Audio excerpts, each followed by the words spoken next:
I send greetings to you all from Norman. The second row knows Norman. Stormin Norman, he sends his love. And from Andy C., who's in England, he sends his love. And from American Judy, she sends her love too. Larry also sent me an email, and I'll read it out to you. I had first contact with AA and NA in 1975 at Phoenix House in Auckland Park, South Africa.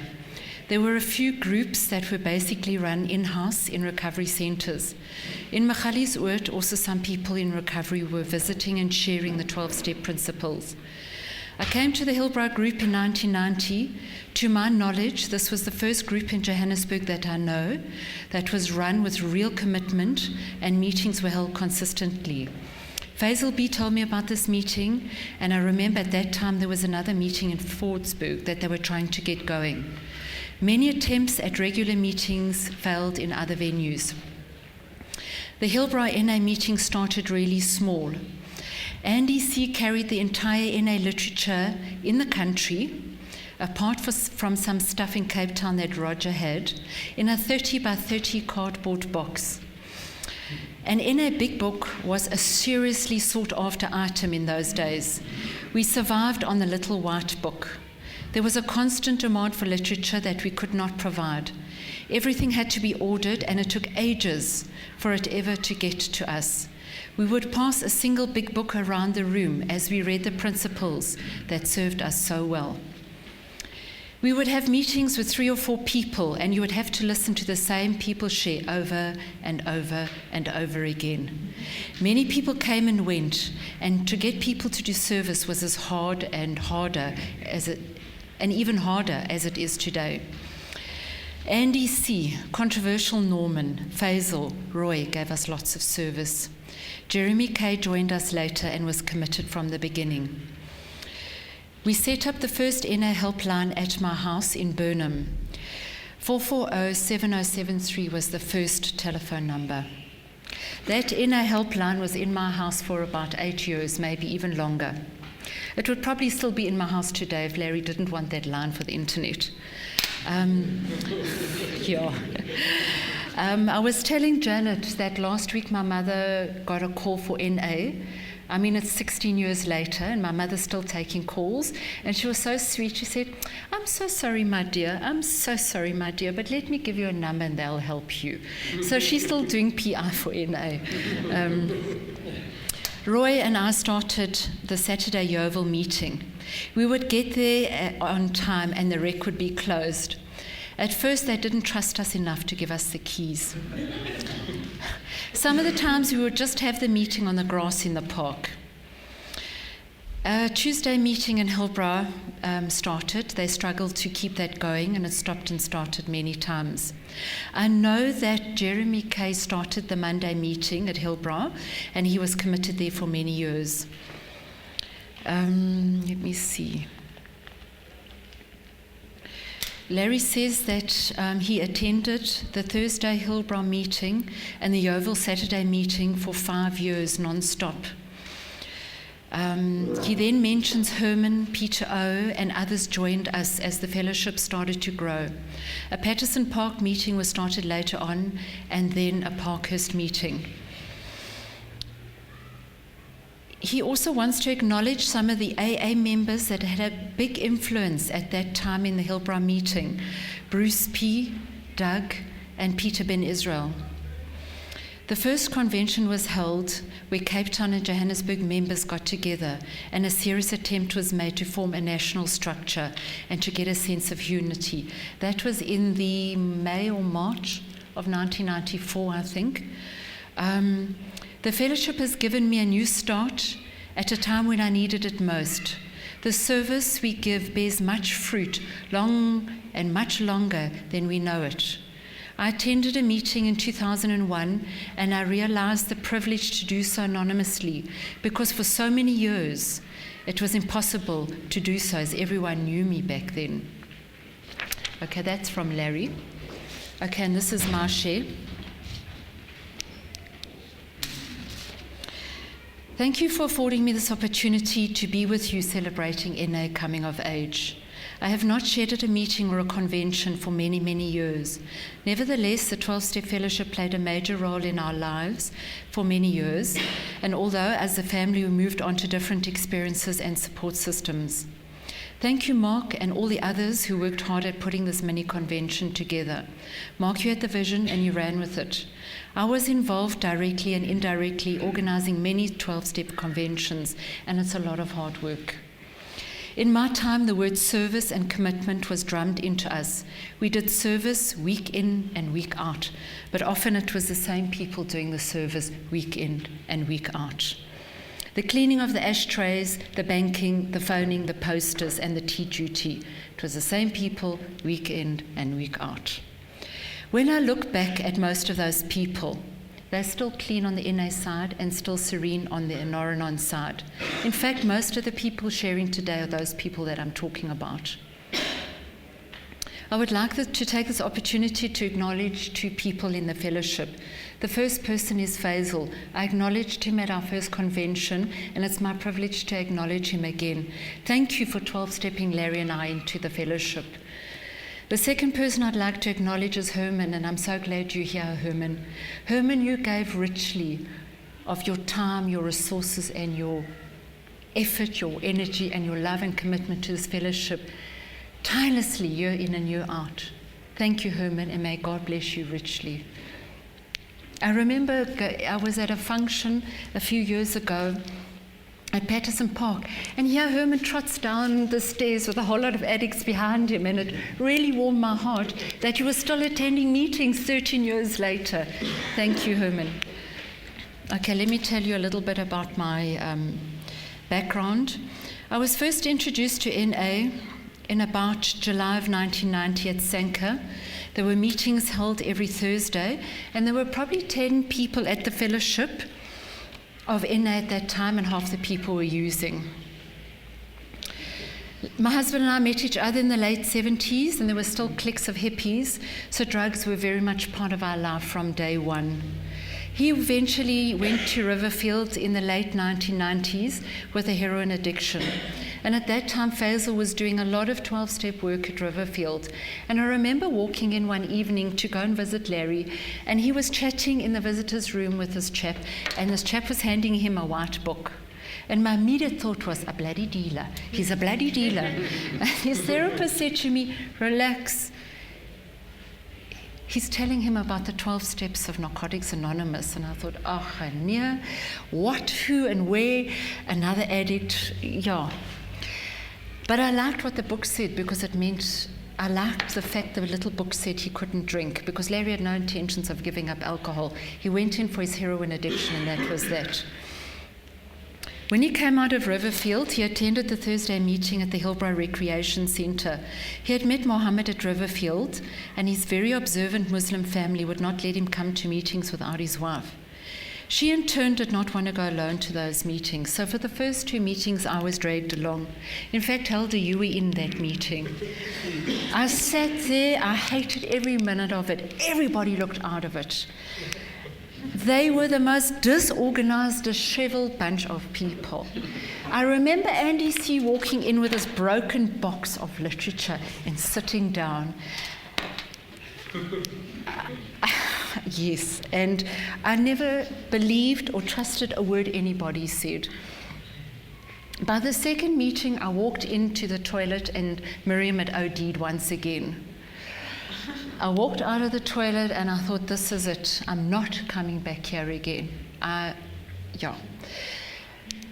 Ruqayya begged me to come with her to meetings, and I said to her, Ruqayya, I'll wait outside. I'll come with you, but I'm sitting outside until the end of the meeting. These people, I don't know if you could even call them people. I mean, I was afraid to go to the toilet. I was afraid to do anything. I didn't know what I was going to find.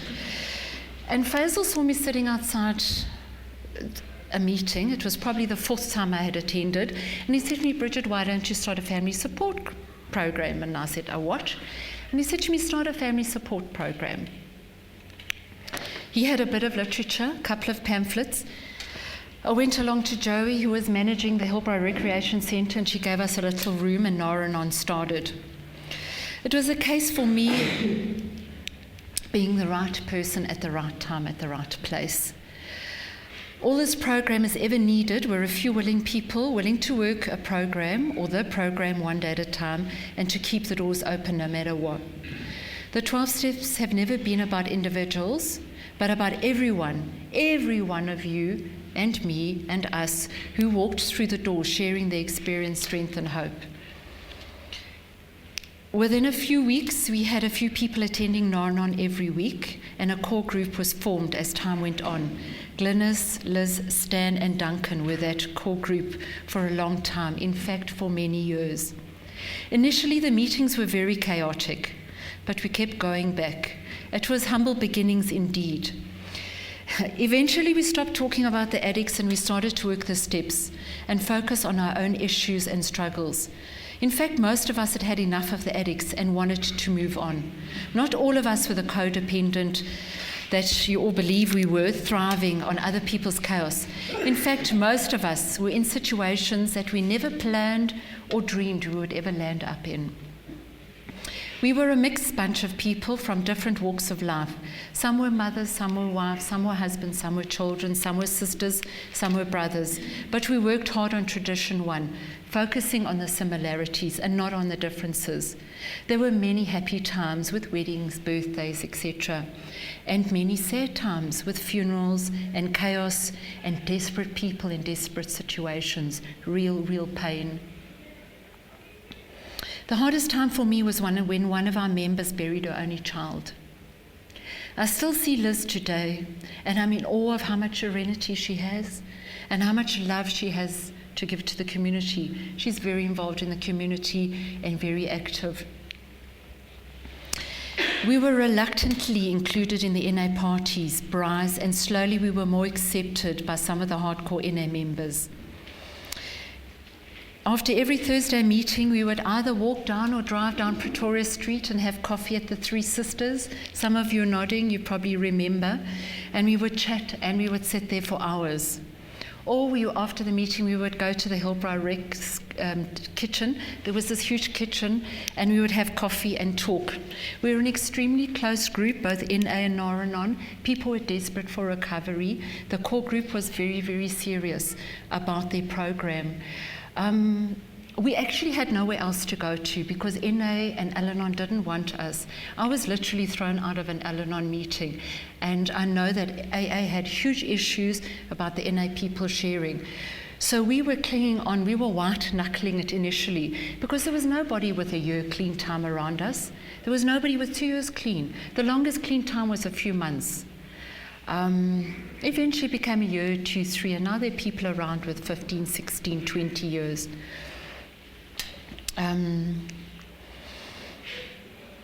Roy from the Oval Group would organise hikes with the Johannesburg Hiking Club, and everyone had to meet outside the Oval Rec at 7 o'clock on a Sunday morning. And bless Roy's soul, he would not wait a minute after 7 o'clock. If you were not there, we were gone. I still have photos of those hikes if anyone's interested. Then the NA guys started to go hiking in the Drakensberg over weekends. I think you were on a hike, Helder. You probably did a couple of hikes.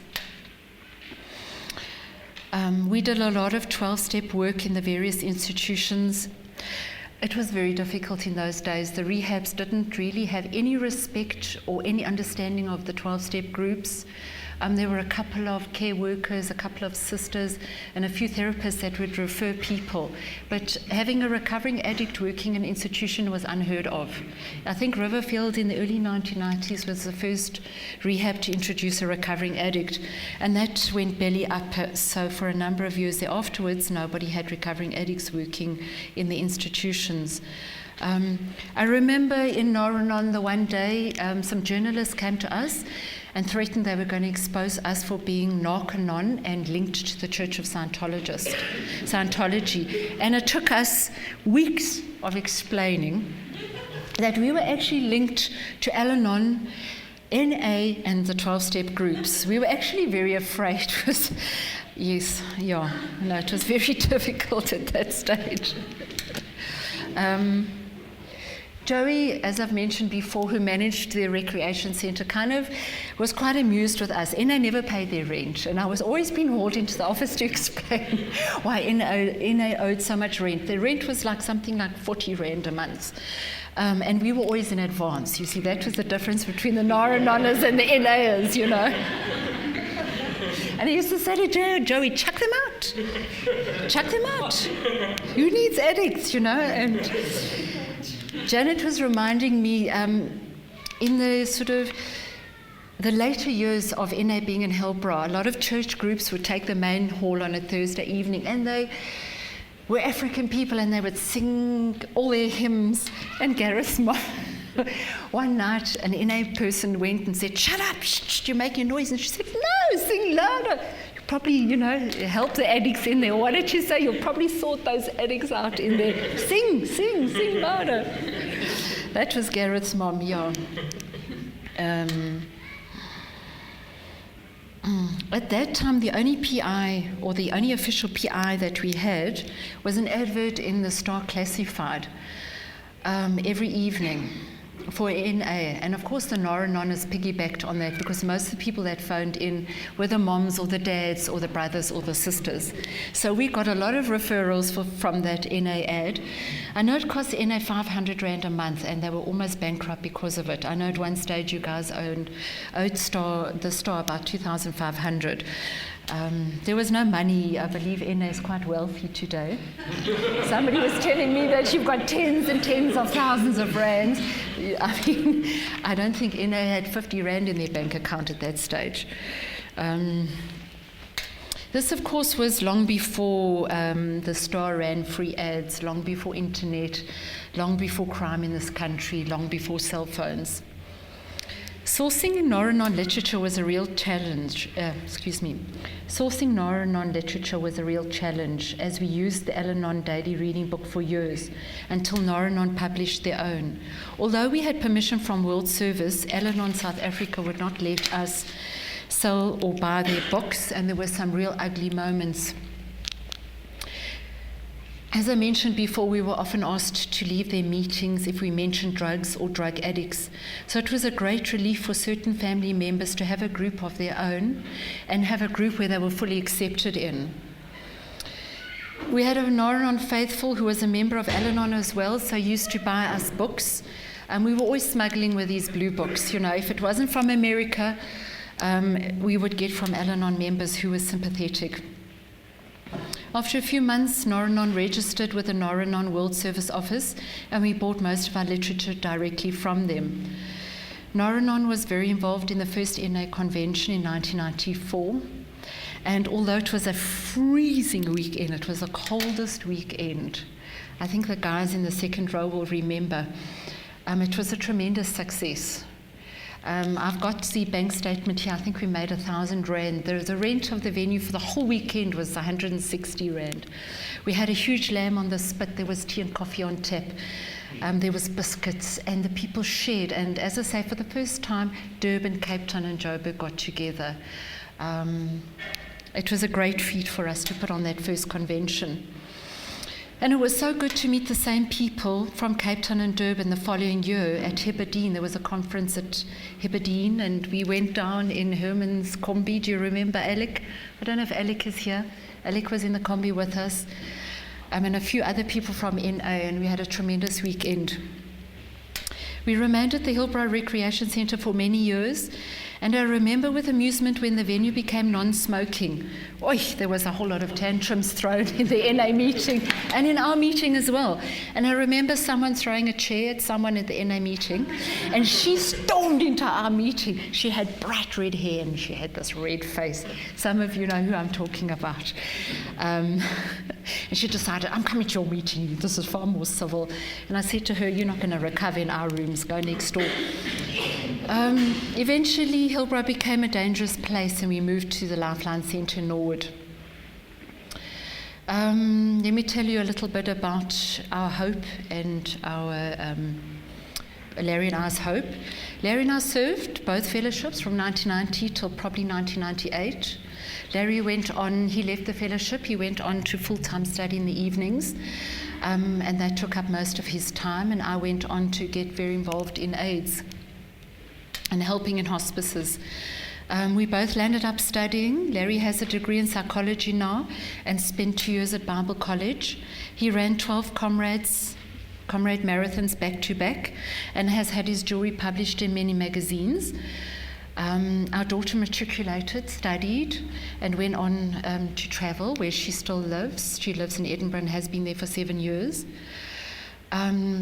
Larry led a church group for many, many years at a time when there was transition in our country. And at that time, the black people were very isolated and very alienated in a lot of these groups. And they started to come to our group, and Larry made them very welcome. And our group thrived. He went on to train many leaders, who in turn have gone on to train many leaders. The highlight, I think, of the last number of years, highlight and low light, but we had the privilege of semi-fostering 2 children with AIDS. They were in our lives for 8 years until they both passed away.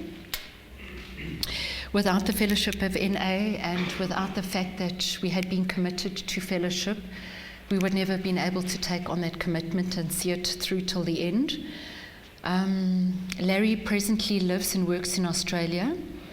This is his history, but I know, but it's mine too. I tell it with joy because when he left Riverfield, they gave him very little chance. Too many institutions, too much drugging, blah, blah, blah. I think you probably all heard it yourselves. It was the fellowship, this NA fellowship, the principles and the steps that gave us back our lives and the ability to see life through different eyes. Yes, I know the heartbeat of NA and Naranon so well, and I have and will always have a huge respect and love for its people. We walked that road, paid our dues, and earned the right to say, yes, this program works if you work it. Thank you.